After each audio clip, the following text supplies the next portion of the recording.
WW está voltando do intervalo. Quem participa da nossa roda agora, temos grande prazer da presença da economista Vilma da Conceição Pinto. Ela é diretora da Instituição Fiscal Independente do Senado. Obrigado, boa noite, Vilma.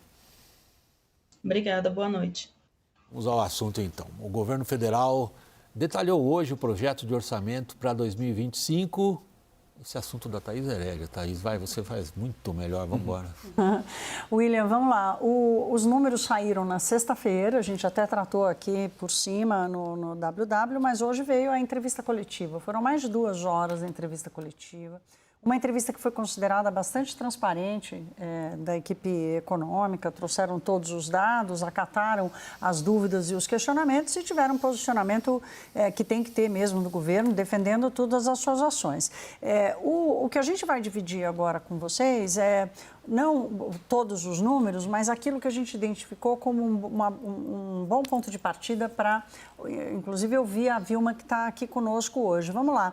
O orçamento, ele parte de premissas macroeconômicas, quer dizer, eu espero quanto para o crescimento do PIB, quanto para a inflação. São 2 premissas importantíssimas, porque se eu espero que o PIB vai crescer muito, eu posso contar com uma arrecadação maior, por exemplo. O problema é que 2,64 de crescimento da economia para o ano que vem está muito acima dos 1,80 que o mercado espera, porque vamos ter juros mais altos, o mundo vai crescer menos no ano que vem, portanto, não é exatamente factível esperar esse crescimento para o ano que vem. E a mesma coisa, a inflação está abaixo daquela esperada pelo mercado.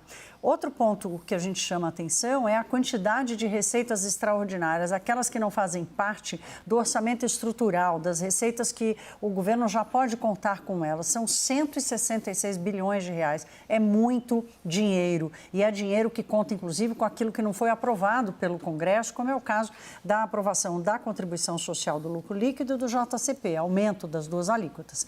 E, por último, outro ponto, o contraponto, que são despesas subestimadas, que já é uma ação recorrente dos governos, mas que, no caso, tem preocupado porque é uma conta importante da Previdência. E o que eu ouvi hoje no mercado é que há ali um buraco entre 20 a 25 bilhões de reais que os economistas, acho que a Vilma pensa por aí também, que os economistas veem como algo que não está sendo considerado pelo governo. Vilma, o governo fazendo um errinho básico, subestimando o que vai gastar e superestimando o que vai receber? Bom, o que a gente tem observado quando compara os resultados que o governo está divulgando com os cenários de mercado, né, e o cenário da própria IFE é exatamente isso, né? Do ponto de vista de previdência social, o nosso número também está dentro dessa linha, dessa casa dos 20 aos 25 bilhões de divergência. No nosso número, mais precisamente, a gente tem uma diferença de 23 bilhões em relação ao que o governo está projetando para gastos com previdência social. E vale dizer que no orçamento desse ano de 2024, né, o orçamento ele foi com despesas nesse mesmo cenário, despesas previdenciárias subestimadas, e o que a gente tem observado ao longo das revisões que o governo tem que fazer bimestralmente, a gente tem observado que isso tem gerado a revisão sempre para cima das despesas com benefícios previdenciários. Então, isso reforça um pouco desse diagnóstico, parece que está se repetindo um pouco do quadro que a gente viu no orçamento de 2024, seja do ponto de vista das receitas, seja do ponto de vista das despesas. Daniel? Ô, Vilma, hoje assistindo a entrevista coletiva da cúpula ali do Ministério do Planejamento e do Ministério da Fazenda, uma coisa que chama atenção logo de cara é a quantidade de vezes que tem que se repetir que as metas do ano que vem, principalmente a meta de déficit zero para o resultado primário, é crível, é factível. Parece que essa insistência em dizer é como que uma resposta, olha, por favor, acreditem em mim, apesar de eu estar dando toda a sinalização contrária. E essa sinalização contrária que eu ia te perguntar, se a gente fala em receitas superestimadas e despesas subestimadas, será que vamos cair inevitavelmente logo no início que vem naquilo que é tão recorrente todos os anos? De quanto vai ser o contingenciamento, de quanto vai ser o bloqueio em março, depois em maio, depois em julho, e aí é sempre uma corrida contra o tempo. O que a gente vai precisar cortar em vez de fazer um orçamento mais factível? A sina está dada? Exatamente, né? A gente está revivendo um pouco do que a gente tem observado agora em 2024. É possível que no ano que vem a gente, se o cenário do governo não se realizar, né? Se as projeções macroeconômicas forem mais próximas do cenário do mercado do que a do que está apresentado no PILOA, se as premissas para as despesas forem maiores do que o que está sendo apresentado, e se aquelas receitas todas que estão colocadas ali como receitas condicionadas, coisas que estão passíveis ainda de aprovação, medidas que são medidas pontuais e que geram efeitos temporários do ponto de vista de receita, não se realizarem da maneira como o governo está prevendo, assim como a gente tem observado agora em 2024, o risco de se observar contingenciamentos ou no início logo de vigência do orçamento ou ao longo da execução orçamentária é extremamente elevado. Caio.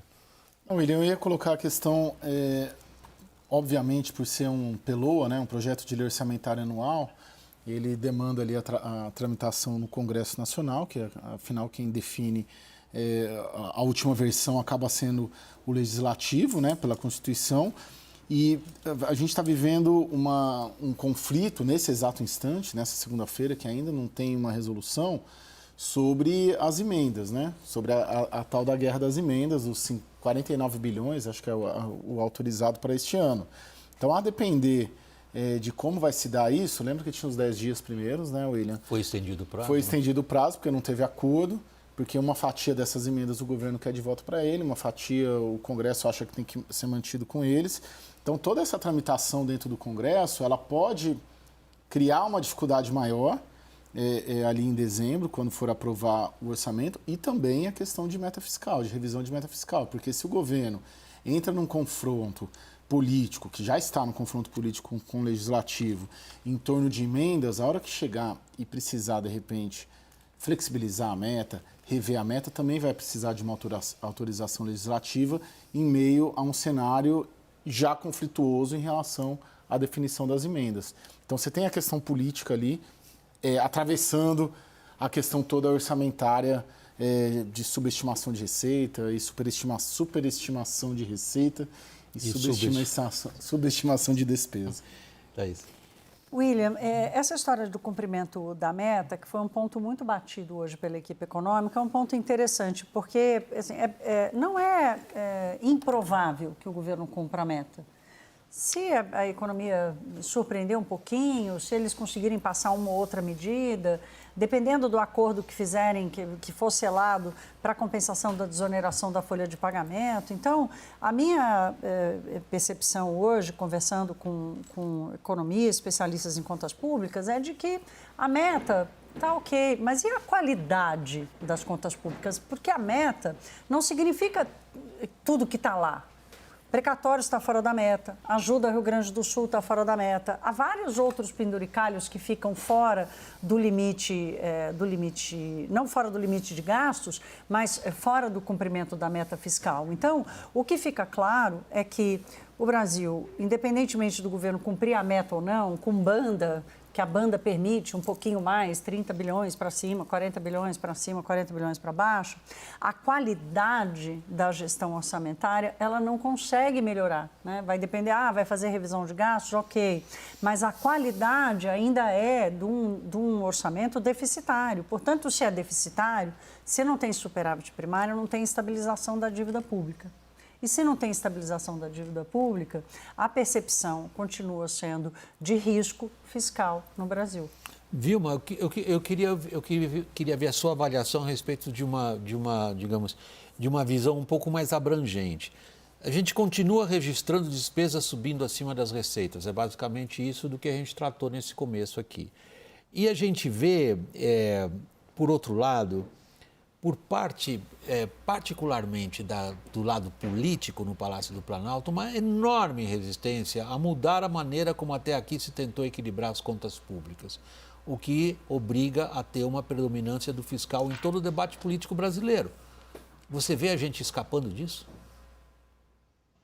Olha, é uma situação um pouco complicada, à medida que a gente observa um cenário em que as prioridades orçamentárias elas têm sido direcionadas muito para o lado do aumento do gasto. né, a gente consegue até observar tentativas de certo controle, mas que não avançam. Então, aqui tem alguns exemplos, né? Foi aprovado na Constituição, uma emenda constitucional, junto com aquela emenda da emergência fiscal, uma redução, um plano gradual de redução dos gastos tributários, que são as renúncias fiscais e etc. O governo atual, o governo passado e o governo atual vem pregando, né, nessa direção de necessidade de se reduzir os gastos tributários, até esse embate que a gente tem observado na desoneração da folha de salários está girando em torno disso, né? E quando a gente observa a prática, né, de um lado, a tentativa, por meio do discurso, de se reduzir gastos tributários, melhorar a eficiência e a qualidade do gasto público, mas, de um outro lado, a gente começa a observar muitas resistências a diversos ajustes, seja do ponto de vista de redução e de geração de certa economicidade, né, quando a gente fala em revisão de gastos, por exemplo, e quando é na direção contrária, né, que é de aumentar gasto ou rever para cima, você já tem uma predisposição para isso.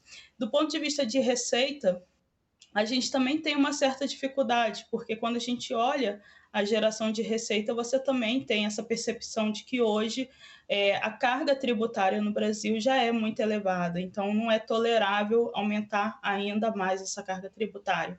A gente consegue observar isso também pelo debate da própria reforma tributária da tributação do consumo, que colocou uma trava na alíquota de referência para que se não gere um aumento da carga tributária geral.